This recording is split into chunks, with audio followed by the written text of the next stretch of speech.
What's up, kings and queens? It's your boy Dan from Daft Previews. Getting this video out to you early. The Cavs and Pacers game is still going on right now, but there is zero reason for me to watch the rest of that bullshit. So in today's video, we've got two games to get through. I haven't looked at a damn thing, but I've seen the comments. A lot of people are asking me, where do you start? What do we do? The playoffs are fucked. And yeah, I agree. So I thought I'm going to start looking into the games. I'll just record my process. I'll give you my thoughts. I'll give you my insights. I'll tell you what resource I'm using, if I'm using any, and then we can take it from there. Now, if that sounds interesting, let's go. Sub to the channel because your boy's getting busy. Coming to your line from the west side of Sydney. We've got the free picks and the juice and the daily. It's all free. You don't even have to pay me. Before we jump into the picks, quick recap of the last video. On the official picks I sent out, 1-1, Mobley. Doesn't look like he's going to come back and play. He was doing nothing in that first half. Second half, he decided to play down 40. Who knows what he's thinking? And then we hit Chet Holmgren over his rebounds. That was perfect. He defended Gordon, got a ton of rebounds. That was an easy cash. Spearing, I didn't bet more in that game because I had a lot of good looks. Jokic under his assists, that cash. Aaron Gordon over his three-pointers made, cash. Jamal Murray under his points and assists, cash. I was so hesitant. If anything, I bet on Isaiah Hartenstein to score over 10.5 points, and that sucked. And again, that was another one of those plays like Mobley, felt straightforward, felt easy, and it didn't happen. But we'll see what happens. This Cleveland game, things are looking pretty good. Pascal Siakam, I said he'd bounce back in a good game, and he pretty much covered all of his lines. So really happy with the Pascal Siakam read, and Halliburton under his points, under his assists. That looks like it's going to cash as well. So even though I'm not winning a ton of money on these games in the playoffs, still feeling confident because a lot of the reads are right. So anyway, enough about reflecting on that.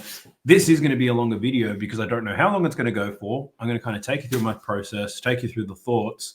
If you don't want to sit here and listen to all my bullshit, then you can just sign up to Winnable. You don't have to listen to a damn thing, and I'll send you the bets every single day. It's that simple. I'll leave a link to that in the video description below, and I'll put a lifetime discount down there too. So let's talk about it. The first game, we've got the Celtics versus the Knicks.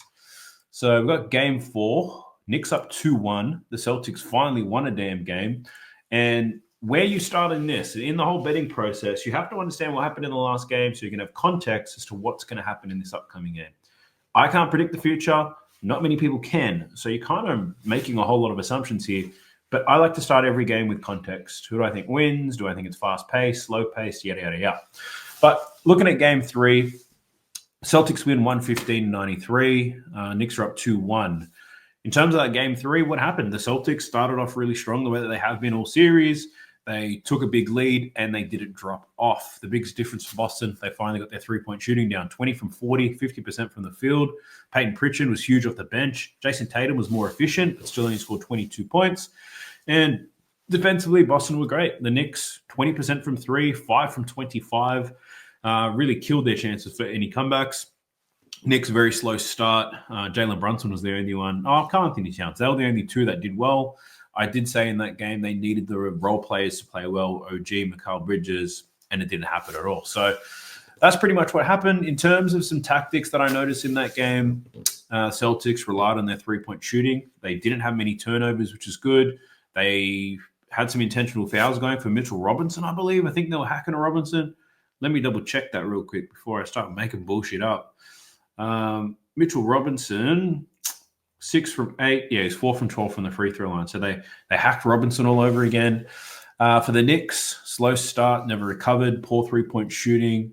Didn't have much more ball movement either. Bridges and Anunoby the main struggles.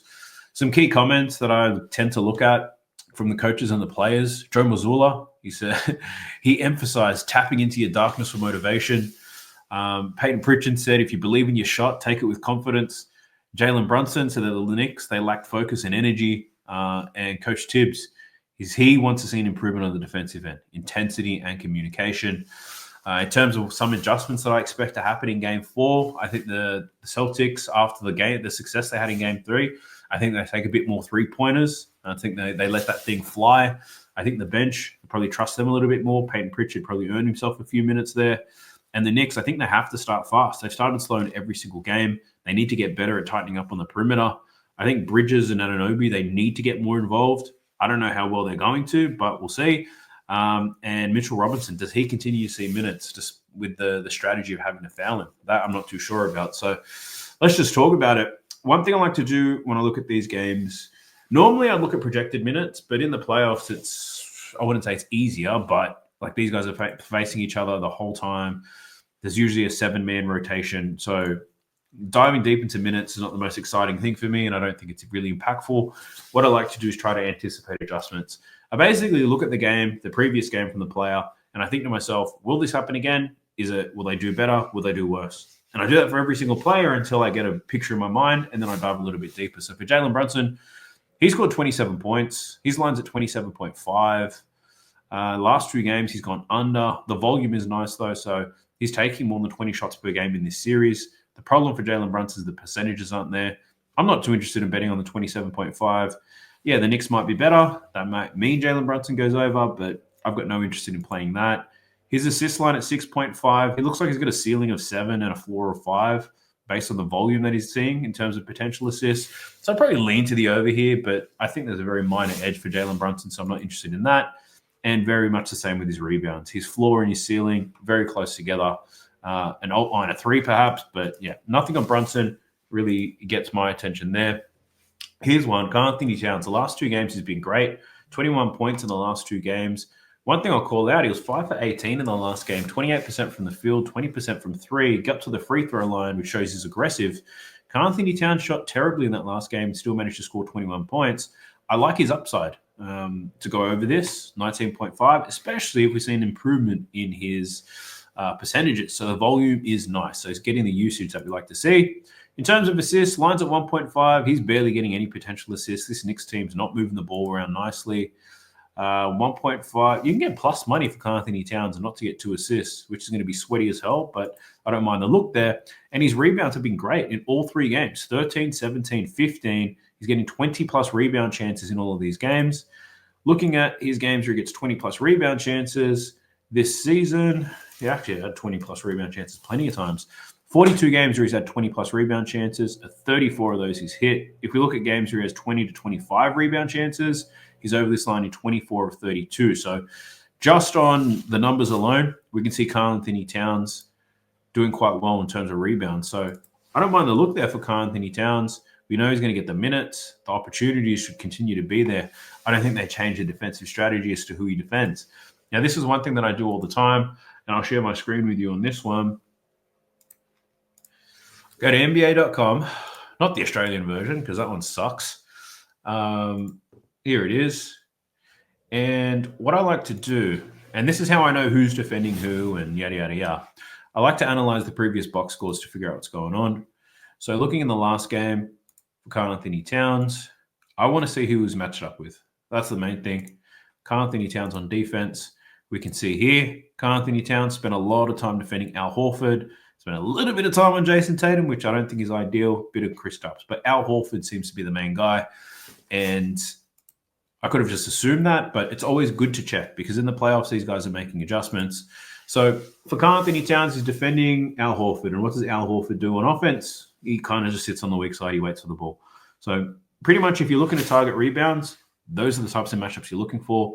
Low usage players who sit on the weak side, who aren't massive threats to crash the boards either. So Al Horford, he had 9 rebounds in the last game, 3 of those being on offense. So if anything, you could argue Karl-Anthony Towns needs to do a better job here on getting some boards. So I like the rebounds look and I like the points look for Karl-Anthony Towns. The points and assists might be something that the points and the rebounds might be something that I run with today for Karl-Anthony Towns. Or I could just take his rebounds straight up because with rebounds, you don't have to stress yourself out around shooting percentages. The risk for Karl-Anthony Towns is foul trouble. If he finds foul trouble, he's probably not going to get his rebounds and he's not going to get his points either. So I'd probably say just taking Karl-Anthony Towns and his rebounds might be the better look here. 11.5, it's a high line. It's not one that I normally take, though. I've got to tell you. And I do see upside in his points. So I could play half a unit on his points, half a unit on his rebounds. We shall see. We'll see where we land. But I do like what I'm seeing here for Karl-Anthony Towns. What else do we have here? OG Anunoby. So without even looking at the numbers, I'm obviously considering an under here. His last 2 games have been awful. 5 points, 2 points, not seeing volume. And when he does see it, he's not shooting well anyway. So OJ really struggling after breaking out in that first game. Out of curiosity, I want to check who did all the defending on OG, because I expected it to be a lot of Jason Tatum, and I think we're going to see Jason Tatum's name pop up here. But out of curiosity, what do we got? It was Jaylen Brown. So Jaylen Brown defended OG for 40% of the time in that last game. I expected it to be a lot of Jason Tatum, so Jason Tatum can get his rebounds. God, that sucks. And I saw this in real time anyway, so I shouldn't get too upset about it. Where was I? OG. I do think he struggles to score here. 14.5 points. I think he's either going to kill this line because he's heavily involved, or he's going to not get close to it at all. Looking at his games against Boston on the season, you can see it here. He's only hit this in 1 of 6 games. That was the first game where he played them in the playoffs. He took 20 shots. The volume's just not there. So after shooting 2 from 9, he responded with going 1 from 6. So you're seeing even less volume. So it makes sense that they try to work him into the offense more, because the Knicks do need more offense outside of Brunson and Cat. I just can't see it happening. Like, the way that he scores is really difficult against Boston. Boston don't allow many points in transition or to spot up shooters. So OG to get under his points, that's probably a call out. Rebounds and assists, I've got no interest in playing those for OG. We've got Mikal Bridges, who's been somewhat quiet. Now, Mikal Bridges, 6 for 10 in the last game, 6 from 18 the game prior. He is somebody that they could work into their offense a little bit better, I think. He's a more capable and all-round scorer than OG, but yeah, just hasn't been seeing the opportunities. And out of curiosity, I'm looking at Mikal Bridges on NBA.com. Who's defending him? Saw a whole lot of Peyton Pritchard, some Drew Holiday as well, bit of Derek White. So yeah, he's got the size advantage on 2 of those guys. But I'm not interested in betting on Mikal Bridges, got to be honest with you. Again, the usage rate of Brunson and Cat scares me. I think they just dominate the ball. And then we have Josh Hart. Now, Josh Hart has a great scoring record against the Boston Celtics. You can see in his head-to-head numbers, averaging 15 points per game, over in 5 out of 7. Now, he had a quiet game, that most recent one. He was 3 from 9, 0 from 3 from deep, and he still finished with 10 points. Josh Hart is somebody that they leave open all the time. So if we check to see who was defending Josh Hart the whole time, we can see it's Al Horford. Al Horford had a lot of Josh Hart time, Kristaps, and Luke Cornett. So basically the bigs on the floor are the ones who are responsible for defending Josh Hart. And with his pace, he can get a lot of good looks. They leave him wide open. So Josh Hart to score some points as well, 11.5. I might be interested in that, because in previous games, the games where his lines were 11.5 were the first 2 in the series. He covered it. Then the last game, they lifted his line up to 12.5. Obviously, the Boston beatdown happened, and he only finished with 10. Now we're getting a good line at 11.5 again. I think Josh Hart to score some points could be a bit of interest to me. So another thing I like to do on NBA.com, and you can do this as well. So someone like Josh Hart, if I'm thinking, all right, I know who's defending him, but how the hell is he supposed to score? And let's look at these 9 shots. So I'm looking at the fact that he had 9 shots. I'm expecting positive regression, right? Yeah, if you're looking at maths. But what you need to look at is the quality of the shots. If we look at the 9 shots and we find that all 9 of them were freaking stupid, chances are he probably doesn't shoot better if he takes bad shots. But we can take a look at these shots here. I'll open this tab up. And it's an excellent 3-point shooting team. You just didn't expect it to keep going the way it was. Anunoby with the offensive rebound. Spins against Brown. So that's one. And I do this with all the bets that I look at. So here's another 3-point shot. Pick and roll. Wide open again. Josh Hart has shot the 3 ball well. There's 2 of those shots to go. Robinson battling, comes down with a rebound. Comes down with a rebound. And with a layup here. Up to Brunson. Against Derek White, Josh Hart drives, goes right at White. It's a somewhat difficult layup there, but he was trying to bait a foul. He didn't try to score the ball, and that's the problem here. And then another tough layup on Cornett. So I wouldn't have expected him to make that anyway, so that's a bad shot. What else have we got for Mr. Hart? Come on. This is the first layup that he makes. Pick and roll with Brunson. Attacking Kristaps Porzingis. They double. Difficult lay, but he makes it. Here's another one where he attacks the paint. Blocked by Porzingis. So it's tough. Tough layups there for Josh Hart. All his layups in this game were difficult. And here's a nice cut. Another pick and roll with Brunson. Easy. So when they're doubling Jalen Brunson, it looks like Josh Hart. And I think it happens again here. Yep. Horford and White double, easy pick and roll dunk. Then here's another three-pointer that he misses. More pick and roll stuff. Goes to Brunson. They collapse. Wide open three. Short. So he was short on all three of his. And then this is back to the first game. So looking at Josh Hart now, we looked at all 9 shots of his. And yeah, some of those layups were difficult, but very open looks at three. Running a lot of pick and roll stuff there with Jalen Brunson as well. I honestly think without the blowout, he would have seen more time as well, which is more opportunities. What you also saw in that is he didn't get any offensive rebounds. Well, he probably got some offensive rebounds, but he didn't get any offensive rebounds, which led to shot attempts. In fact, he only had 1 offensive rebound in that game. So quiet game from Josh Hart. And I think in this game, there's an opportunity to bounce back. I think we see a close game. I'm not saying that the Knicks win, but I think this game is a little bit closer than the last one, which opened things up for Josh Hart. So, yeah, I don't mind the look of Josh Hart to score some points. Does he get more rebounds? I don't think so. Does he get more assists? I doubt it, because the ball movement for the Knicks isn't there. But in terms of scoring, I like what we're seeing for Josh Hart. These bench guys I'm not overly interested in. They'll see minimal minutes and shot attempts. But Mitchell Robinson could be an interesting one. Lines at 4.5. Over in both games. That very last game, they started hacking him again. They didn't hack him in the game prior, which was a close one. But if you're going to bet on whether they're going to deploy a strategy to foul Mitchell Robinson, then you got some problems. So I'm looking to avoid Mitchell Robinson altogether. Has rebounded quite nicely, though. But again, comes down to if he gets the game time. So looking at the Boston Celtics now, we've got Jason Tatum. Hasn't been scoring too well. He started off the last game quite efficient, still finished 8 from 20, so pretty poor at the end. Had the volume, but can't maintain consistency in this playoffs in terms of scoring.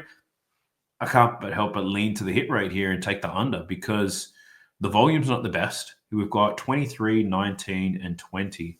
So if we look at Jason Tatum's last 3 games and we look at his field goal attempts,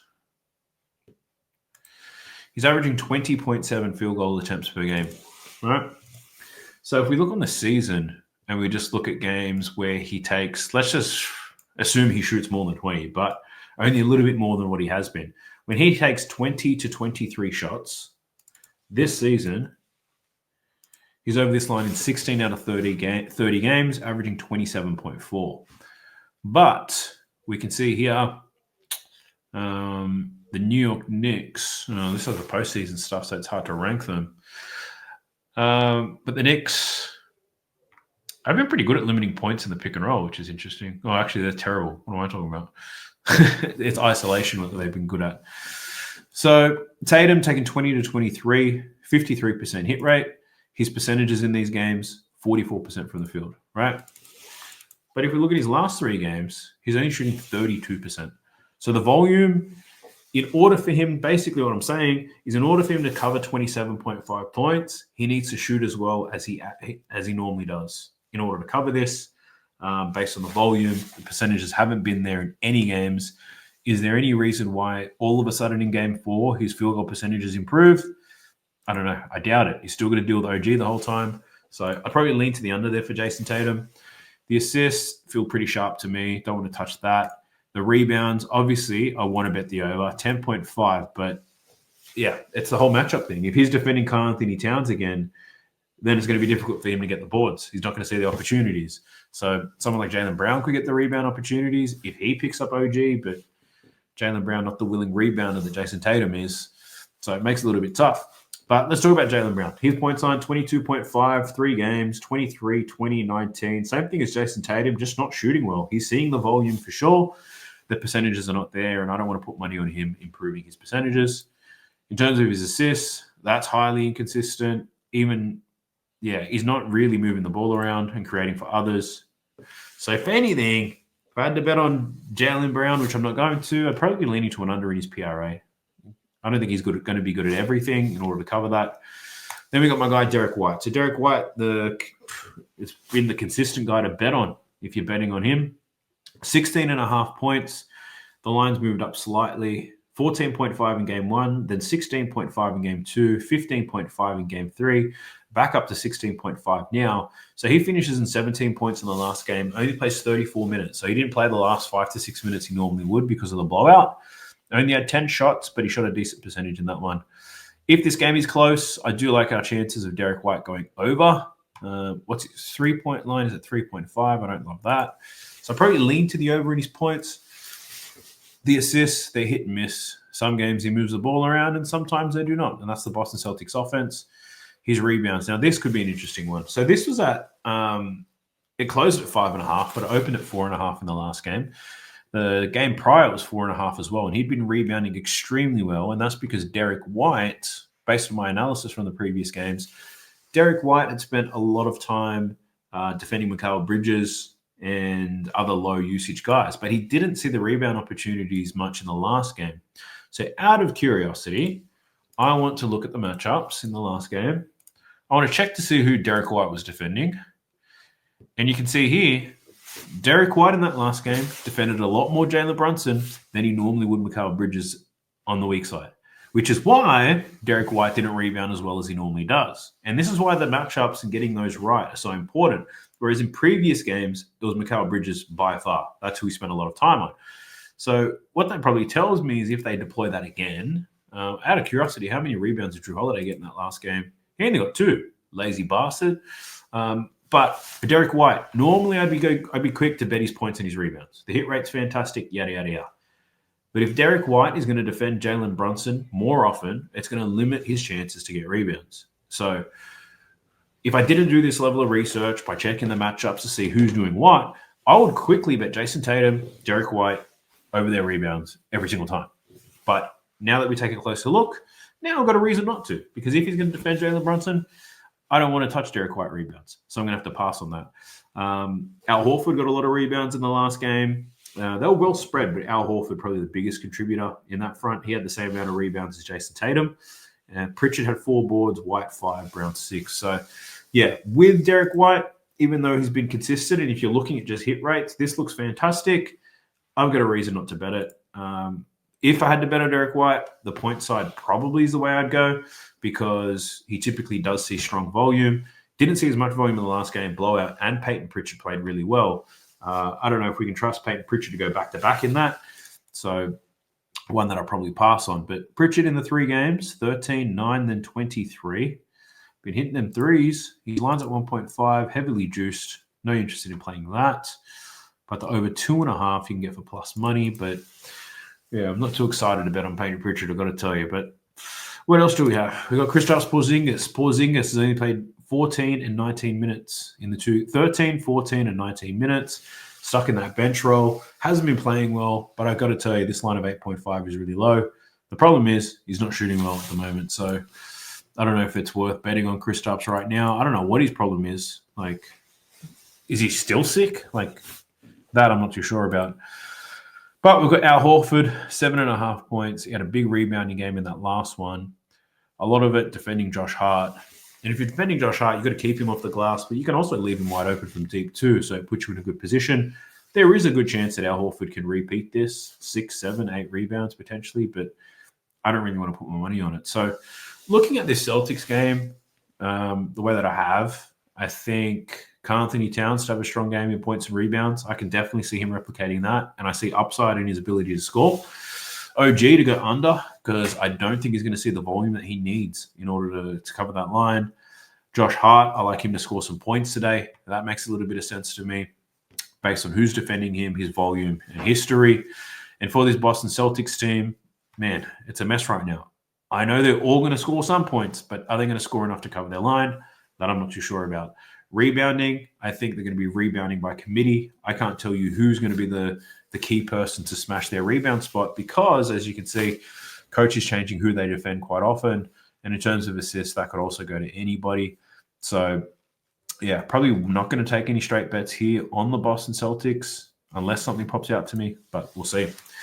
We then have the Minnesota Timberwolves and the Golden State Warriors. And before I start talking about this, yes, that was lengthy as hell. If you do want to see the bets that I ultimately land on, you do have to sign up to my Winnable to do so. Every single day, every single sport, whenever I'm betting, you will see it. with detailed explanations as to why. But Wolves versus Warriors. What do we got here? So the Wolves are up 2-1. We've got a 5.5 point spread. The Wolves are the favorites in this one as well. I want to start by giving myself some context. What happened in game 3? So looking at game 3, it kind of happened the way I expected it to. I didn't think the Warriors would win, but I thought they'd be competitive. And I thought it'd be low scoring, gritty, grindy, all that good stuff. So the Wolves ended up winning 102-97. They won that fourth quarter 33-24. So it was a late surge that got them there. Anthony Edwards was great, 36 points, 28 of those in the second half. Julius Randle had a triple-double, which is insane. Jimmy Butler did everything. Kuminga was strong again, 30 points. In terms of tactics that I noticed, Minnesota running a whole lot of offense through Randle and Edwards. Randle being used a lot as a facilitator in this one, getting that point forward role happening. For Golden State, you could see that they didn't really have any spacing. There was a lot of Butler touches and a lot of Kuminga stuff. Draymond, he struggled. He fouled out, so he went under in everything. Some post-game quotes. Julius Randle, what did he say? He said, if they double-team me, I find my guys. Steve Kerr said, we just couldn't close it out. The new formula without Curry looks good. So he's happy with the current rotations. That's what Steve Kerr is telling us. Jimmy, with Steph out, there's no room for error. Absolutely. So Steph is still out. Draymond, always a risk at getting in foul trouble. But looking at game 4 and the context of this game, I think Minnesota continues to run their offense through Randle and Edwards. I think they still get high usage rate. It makes a ton of sense. For Golden State, they need to improve their defense on Randle. They need to limit their turnovers. They had quite a few. And Draymond's got to stay on the court. So 5.5 point spread. Edwards didn't rebound very well in the last game. It'd be interesting to find out why. And I'll look into that a little bit here. But yeah, I'm not too sure how this game's going to go. I think you can't go wrong with Jimmy Butler, though. Just not to say that he's going to cash everything, but to say that his usage rate is going to be super high. So his usage rate in that last game was 34%, which is insane, right? So just looking at Jimmy Butler's PRA, let me show you something. His usage rate, 34%. In games, that usage rate he had was the season high this season. But if we just look at games where his usage rate is over 30%, he's only had 2 of those this season. The other game, he had 38.7 rebounds and 6 assists. Let's look at games where he has over 27.1. Yeah, it's not too bad. About 27 to 35 is a big difference. So what I'm calling out here is Jimmy Butler's usage rate was so high in that last game, and I don't see why that changes. They need to funnel everything through him. There is nobody else. Jonathan Kuminga gave them 30, but can Kuminga do that again? Like, very efficient scoring night for Jonathan Kuminga. Can't rely on that, but we can rely on Jimmy having the ball a lot. And when he has the ball a lot, he's going to get to the free throw line. He's going to take a whole lot of shots. Still a home game here for the Golden State Warriors and a chance to even up the series. But do we like Jimmy to score? That's the problem. Well, is it a problem or is that the risk? So 26.5. This line has moved up quite a bit. His line is at 23.5 in the last game. So we've got a 3-point jump. 26.5 is going to require a lot of things to go right. I don't have the balls to bet on Jimmy to go over his points prop, even though I think he does. I don't have the balls to do it. Looking at his assist line, 6.5. He had only 11 potential assists, managed to get 7 assists in that game. 6.5 seems quite sharp to me as well. I'm not overly interested in betting the over in his assists. The rebounds, over 6.5. This line hasn't moved. I bet this last time he finished on 7. He had 16 rebound chances in that last game. Only finished on 7 boards. 16 rebound chances is good. I thought this play was cooked with Trace Jackson-Davis getting the start. Does help Golden State up front, but Jimmy Butler still got there in the end in 43 minutes. So, yeah, the rebounds might be something that I'm willing to run back. 16 rebound chances are quite high. Like, if we look at games where he's had more than 13 rebound chances, he averages 8.8 rebounds a game, over in 17 out of 19. But if we go 13 to 16, yeah, 8.2 boards over this line in 15 out of 17 games. So will the rebound chances still be there? I think so. I think the Golden State Warriors have to turn this into a gritty game. So Jimmy Butler to get some boards, that's something that I don't mind. Out of curiosity, you can always head over to NBA.com and you can do a bit of a deep dive, and then you can look at the previous game to find out how he did what he did. And this always helps, right? Because sometimes rebounds are lucky, sometimes matchups change, yada, yada, yada. So Firstly, what I want to do, I want to check to see who's Jimmy Butler defending in this with this new lineup. Jimmy Butler spent a lot of time defending Jaden McDaniels, Naz Reid, and a little bit on Anthony Edwards, which is good. Jaden McDaniels, again, that's the type of matchup you want. Low usage, weak side scorer. That's going to help with Jimmy's rebound potentials. So looking at this, Jimmy Butler had 6 defensive rebounds and 7 total rebounds. Let's take a look at his rebounds and see if we can find In the first 2 games, come to that jump. All right, Mike Conley, pick and roll. Julius Randle, 3. Misses, long rebound for Jimmy to get out. Next one, where's Jimmy? This is the offensive rebound by the looks of things. Jimmy misses his own layup, tips around, and then gets the rebound. Cool. And that type of rebound, Jimmy can get in every single game, believe it or not. The rest are all defensive rebounds, so it's important to watch. So you can see him here. Jaden McDaniels, he's on the weak side, gets the rebound off Anthony Edwards, missing the layup. And then where's Jimmy here? On Jaden McDaniels, sitting in the corner, Jaden McDaniels. Jimmy Butler starts to sink in as Julius Randle drives. He goes one-on-one with Draymond. Jimmy Butler didn't even try to get the rebound. That one just dribbled towards him. Semi-break. Jimmy Butler, weak side shooter here. Dante DiVincenzo, and misses. Uncontested rebound. Then once again, where's Jimmy? So this must be a fast break opportunity. Well, that doesn't even count. All right. So here's Jimmy on Naz Reid on the weak side. He helps in the middle, contests the shot, gets the rebound, and he's out. So those are all of his rebounds. And this is kind of the recipe that I like to dance with when it comes to picking rebounds. You really want to make sure you can explain how the rebounds get there. There's too many people who bet on rebounds just because they've been done before. But without that understanding, it makes it kind of difficult to anticipate. But those rebounds that Jimmy Butler got there, how many of those were lucky? Probably one. A lot of the time, it's by design. He defends low usage players, defends that weak side for missed shots. He's there to help.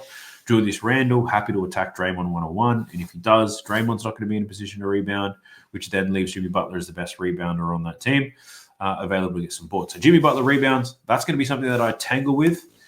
Jonathan Kuminga. Great game in the last one, 17.5, played 36 minutes, which is huge. Steve Kerr did say that he likes what he's seeing at the moment. Kuminga went over his rebounds and his assist line in the last game. In this game, they've really shifted those numbers up. So rebounds are up to 5.5. He had 12 chances in that game. So what I want to do is I want to check to see who is Kuminga going to work on and who is working Kuminga. So if we look at the matchups, firstly, who's defending Jonathan Kuminga?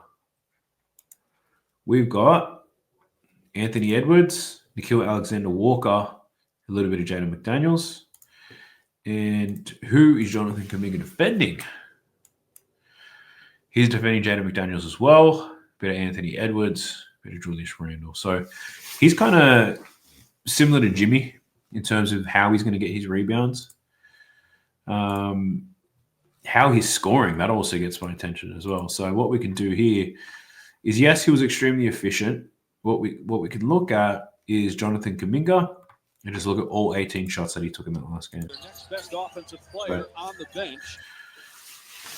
Here's Kuminga, one-on-one with Jaden McDaniels, mid-range. Well, it's a long two, really. All right. And then the next one, bit of broken play. Attacks Rudy Gobert, and one. Next one, video is not available. Next one, on Naz Reid, driving layup, uses athleticism over Jaden McDaniels.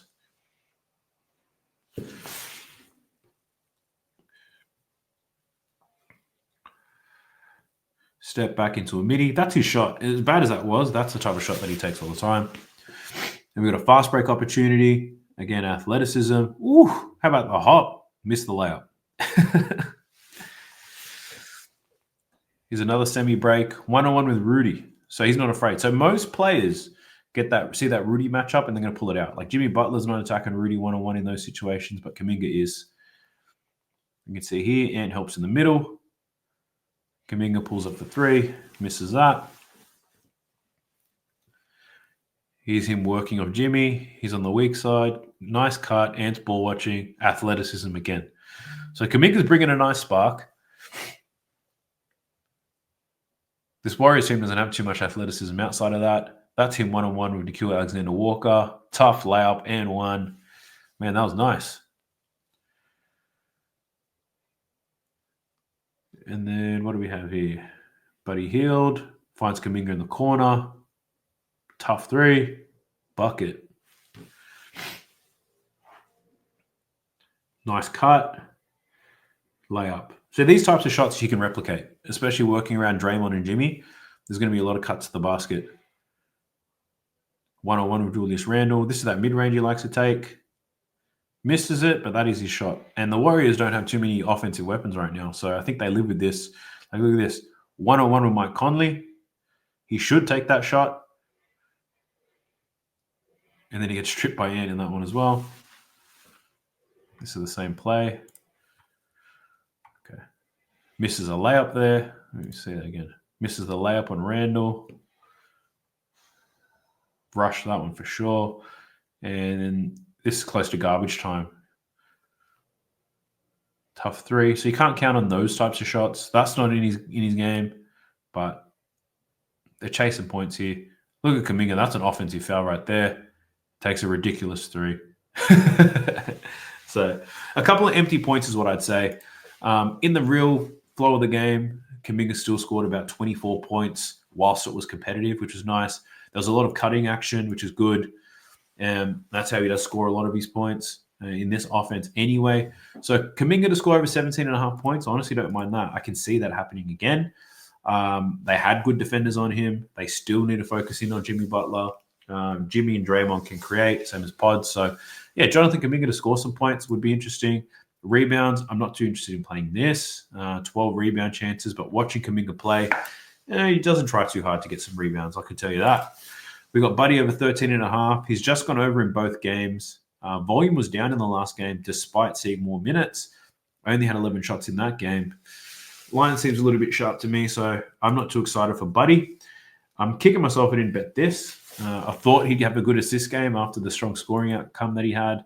Rebounds and assists, he cashed both of those. We got Pods. Pods didn't score very well at all. Struggling offensively. 1 from 10 in that last game. Didn't get many dimes. Did rebound extremely well, though. Check out these rebound numbers in this series. 8, 6, and 8. All right? And what we can see here is only seeing 11 and 12 rebound chances. So out of curiosity on the season, when he gets, let's go 10 to 13 rebound chances, Podziemski is over this line in 18 out of 23 games. 18 out of 23 games, averaging 6.6 boards. We've got a line of 5.5 here for Podziemski, which is interesting. So if he continues to see those rebound chances, then he's got a very good chance of getting these boards. But obviously, we don't just rely on numbers. I need to see it for myself. I need to figure out what the hell is happening here. So back to the box score. And I want to take a look at the matchups here. What is Podziemski doing? Who is he defending? So Podziemski.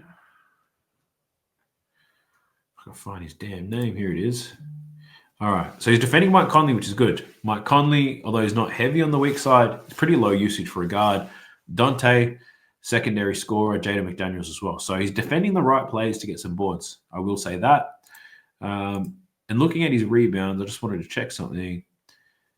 5 defensive rebounds, 3 offensive rebounds, which is really interesting. So let's take a look at all his rebounds and see if we can find something that we can anticipate. Warriors were blown out of that game, 117-93. Here's Green up top, hit 4 threes in game 1. Missed there. A lot of threes mean a lot of long rebounds for guards. That was a Draymond 3 that missed. 3 with a series tied at 1. Randall on the step back. Too strong. Podziemski, another rebound. Defensive rebound. Draymond boxing out Rudy. By one of the guards that were leaking up the floor. Draymond Dante misses. Jaden McDaniels doesn't try to rebound, so that's uncontested as well. A lot of late competing, and they have to with these small lineups. Pods defending Jaden McDaniels again. Julius Randle misses. Pod 6. Uncontested rebound. 2 for 9 from 3. Like whoever's defending Jaden McDaniels is going to get some boards. Thought about it. Elected not to try. He gets an offensive rebound in this set. He gets it to Jimmy. He will now. That's a long It's rebound. not even close. 0 for 4. There's Pods.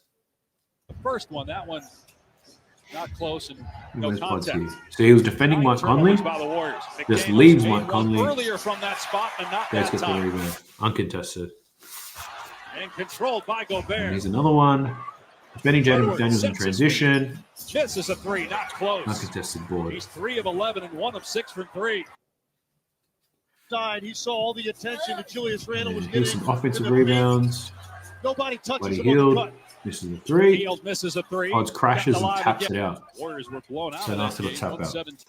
So, in terms of looking at those boards for Podziemski, the rebound opportunities are there, so he can tap those boards on offense and secure a lot of uncontested rebounds on defense. I think it all comes down to the game script. Can Golden State keep this game close enough? And even in this blowout, he still managed to cover. So, Podziemski to get some rebounds, that's definitely something I'm interested in. I probably need to not do this on camera just so I can be sure about it, but based off what I've seen so far, Podziemski to get some boards doesn't look like a bad look. Assists, I have no interest in playing. And his points, not doing too well. So his volume is interesting, 7, 9, and 10. So if we just look at games this season, let's just say where he takes between 7 and 10 shots. Podziemski is over this line in 6 out of 22 games. So in the majority of these games, he's going under 11.5 when he takes this number of shots. Then you have to add into the fact that he's not shooting well. And it's the playoffs where things get a little bit more difficult. The games he's gone over when he takes this number of shots, 60% shooting against the Bucks, 56% shooting against the Suns, 60% shooting against the Lakers, 56% shooting against the Wolves, 50% against the Suns, 40% against OKC, but he got to the free throw line as well. So, yeah, probably lean to the under in his points, over in his boards. Could be a value play right there. But Brandon Podziemski, that's what I'm thinking for him. We've got Draymond, who did find some foul trouble. Only took 1 3-pointer in that last game.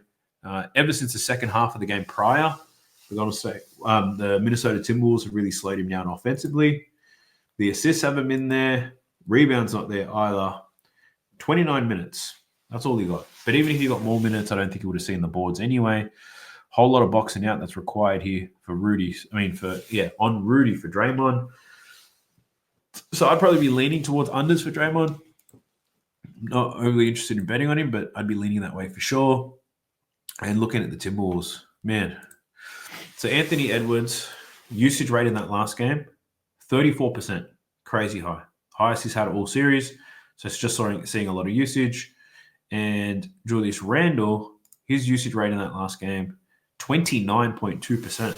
So the last 2 games, Julius Randle and Anthony Edwards seeing a ton of balls. So their usage rate is going up. They're doing everything. So a bet on them is probably the wise one.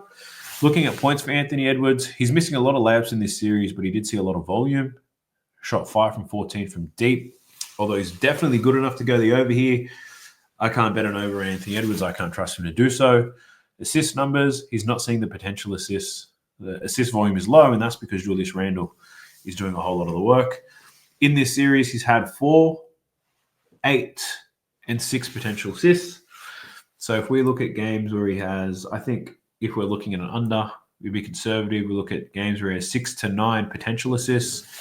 And this season, he's had 46 games with between 6 to 9 potential assists. He's averaging 4.2 assists under this line in almost 60% of the game. So, yeah, lean to the under on the assists, but looking at the large sample size and the fact that we don't have too many opportunities to bet this, probably not a play I'm willing to take, but I definitely lean that way.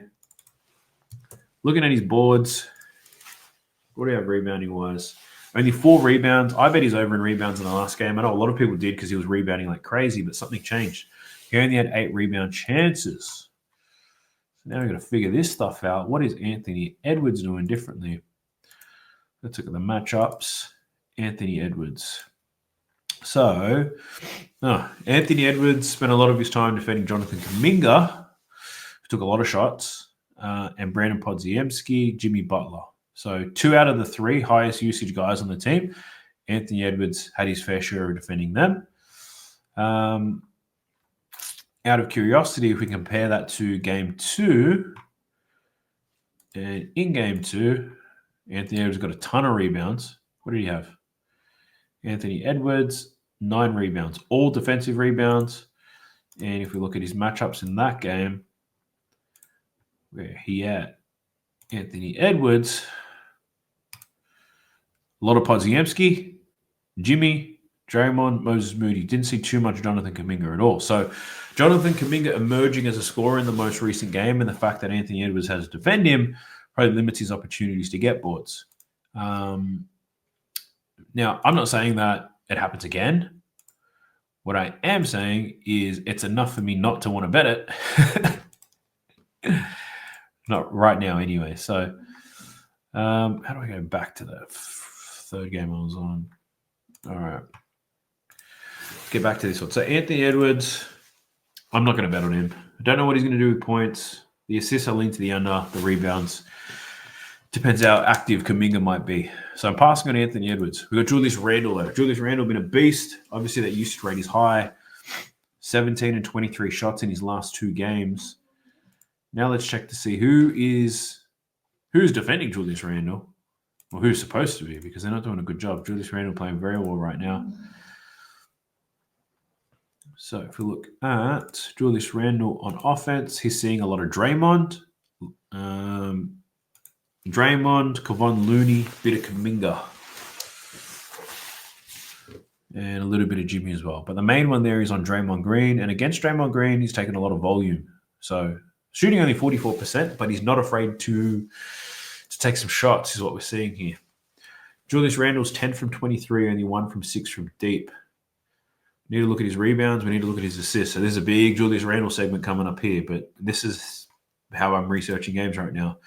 Firstly, let's look at his shots, and it's not working. So they got no data on his shots. So we can't look at Julius Randle and his shooting. Can we look at his rebounds, though? Yes. This is Julius Randle and his 10.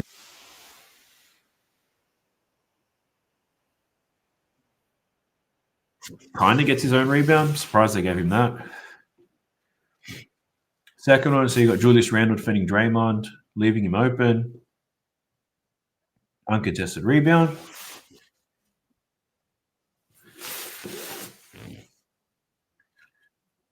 Fast break. This is an offensive rebound here. Jaden McDaniels misses the shot. Julius puts it back.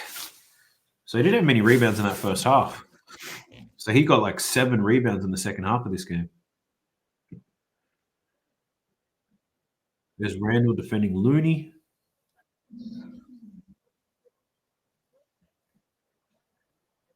Misses another layup. Randle offensive rebound.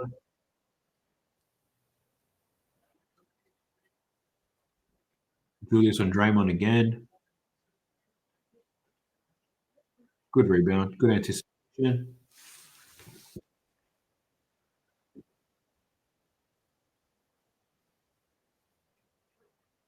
Kuminga gets stripped. That's a rebound, 2 and assist for Julius Randle right there.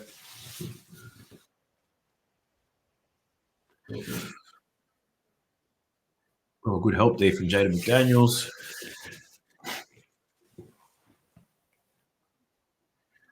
So Randle's here on the weak side on Kuminga.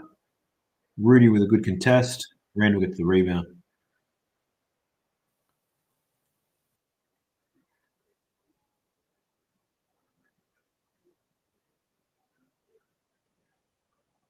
Oof, big rebound from Randle. See, a lot of these rebounds, a lot of it is just timing and effort for Julius Randle. And we didn't see this in the previous games. This first game, we had 3 rebounds. I bet on Julius Randle to get boards in that one. And he sucked. And that was a lack of effort and energy. In this last game, you can see that the energy and effort was there. Great rebounding game for Julius Randle. Looking at his assists now, he had 16 potentials. He's had great assist numbers in the last 2 games, taking on more of a facilitating role. So out of curiosity, I want to see how Julius Randle is getting these assists. So let's look at all 12 assists from that last game. Up top. First one, Conley will fire. swing pass to Conley, spot shooting. Yeah, Steve Kerr shaking his head after. Part is to make Second one, hits Conley again. So this one he's not creating. That's just ball movement. Conley just being aggressive and attacking off the catch. And that tends to happen when the team knows who the primary facilitator is. Here's Julius Randle. Nice read, catch and shoot. Again, he's not creating, just moving the ball, and the players are just taking shots after the pass. The Warriors 8-2 in playoff series. Gets the defense to collapse. Finds Jaden McDaniels wide open. So he's created that one. 1-on-1 with Draymond. They shouldn't collapse here. They don't. It's just a good cut from Anthony Edwards. Jimmy Butler when they got Butler. Randall on Looney. Defense in the NBA after the trade. Nicely cut again from Anthony Edwards. They got a two-man game happening right now. Julius Randle inbound to Edwards, and he just attacks. Again, not creating, just passing the ball. And that happens when your usage rate is so high. You can get a lot of assists from passing the ball. Julius Randle with an easy one. Draymond misses. This is the rebound and assist to Anthony Edwards in transition. A beautiful stop and lay-in. 11 of 25 from the floor. Randle 1-on-1 with Jimmy. Is it Ant cutting again? A catch and shoot from Ant. Edwards got the three. Anthony Edwards with 4 3-pointers. Minnesota back in front. Pick and roll two-man game. Julius Randle wide open. Swings it open to Jaden McDaniels. Fires and nails it. Switches home a three. Looney there with the offensive rebound. Back to Kuminga. Stripped Edwards. What a play. More transition McDaniels stuff. ahead to Randle. Randle got caught in the air. Plays for Gobert. Drops Who it to slams it down. And Nice. the foul. 90 seconds to go. Minnesota ball up 4. They double. Randle fights through it. Here's Edwards. He'll pop. In and out on the three. Gobert taps it out though. Randle gets the rebound. There's another assist. Another try. That one's good. Anthony Edwards with 34. So Randle just in his Randle on bag. top. That usage rate is just extremely high. It's going to give him a lot of opportunities.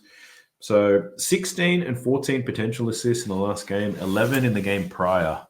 So if we just look at games where he gets that, let's go between 11 and 16 potential assists. When he sees 11 and 16 potential assists, he's over this line in only 7 out of 16 games. So a lot of those three-pointers. So you can see the potential assist numbers weren't high. So for a lot of the players that he kicked it out to for three, a lot of those shots they made. What was it like? There was 4 or 5 three-pointers. Conley, Jaden McDaniels twice, Anthony Edwards twice. That's at least 5 of these assists came on the three-point side. So let's say that here they only convert 2 of those instead of 5. Suddenly you're looking about 9 assists. There's a lot of transition stuff and a lot of cutting there from Anthony Edwards that probably support the assist numbers here for Julius Randle. But I do like the rebounds more than the assists. That's just effort stats. 22 rebound chances. Even if we look at games where Julius Randle has 20 rebound chances, Jesus, what happened in this one? It's a very small sample size. Games with over 17 rebound chances, 8.8 as an average, 9 from 14 games. Rebounding very well against the Warriors. So, yeah, Julius Randle rebounds, likely something that I play. Points, don't mind his points. I don't mind his points. I don't mind his assists. But I think for Julius Randle, just because he's done well at everything, we don't bet on everything. I'll probably just run the rebounds for Julius Randle. That makes a ton of sense for me right now. We've got Jaden McDaniels. Scored 15 points in that last game. 3 from 4 from deep. He only took 7 shots. So if that's the type of volume that we're going to see from Jaden McDaniels, I'd probably lean to the under, to be honest. Don't like that too much. Assists and rebounds for Jaden McDaniels, I'm not interested in. Naz Reid off the bench. He's not seeing high volume either. So if that continues, I don't want any piece of it. Dante, he's not shooting very well at all. Everyone's waiting for him to bounce back, and I'm not waiting. I'm not going to put money on that. Rudy Gobert, still playing only about 27 minutes a game. In those 27 minutes, doing a great job getting rebounds, though, but I don't want that Rudy experience, so I'll pass on that one. Nickeil Alexander-Walker had a great game, and then he shit the bed, and I think that's expected after such a good game. It's very difficult for guys with low usage. He did get some assist numbers, though, which is nice, and that typically happens after a big scoring game from a role player. We got Mike Conley. He had 7 points. Nothing too crazy going on here. So, Jaden McDaniels, I wanted to see if he got any assists. Nothing. So, for the Timberwolves, probably Julius Randle at first is probably the main one that I feel most confident in right now. I'd obviously need to dive a little bit deeper, but there are a lot of reasons for me not to bet the others. Anthony Edwards, actually, 28 points. And if you saw, just how often he was attacking the rim. He wasn't necessarily settling for a lot of threes. If he stays with that level of aggression, the points could definitely be there as well. So I'm not completely off that either. That's a wrap on today's long-ass video. Hopefully that helped. Hopefully that provides you some context, some insights on not only how to use props madness, but how I've been looking at games in the playoffs, how I refer to NBA.com so I can see some film to figure out exactly what is happening, to see whether it can happen again, the matchup piece. Hopefully that was insightful for you as well. But yeah, if you did like the video, smash that like button, subscribe to the channel, drop me a comment down below with what your thoughts are. If you want to see all my picks, you can check them out on Winnable. I'll leave a link for that down below. Put a lifetime discount as well. We've got the NBA stuff. MLB's popping right now. Got the WNBA stuff coming too. So I appreciate you all. Hope you cash out. I'll catch you in the next one. Peace. Sub to the channel cause your boy's getting busy. Coming to your line from the west side of Sydney. We've got the free picks and the juice and the daily. It's all free, you don't even have to pay me.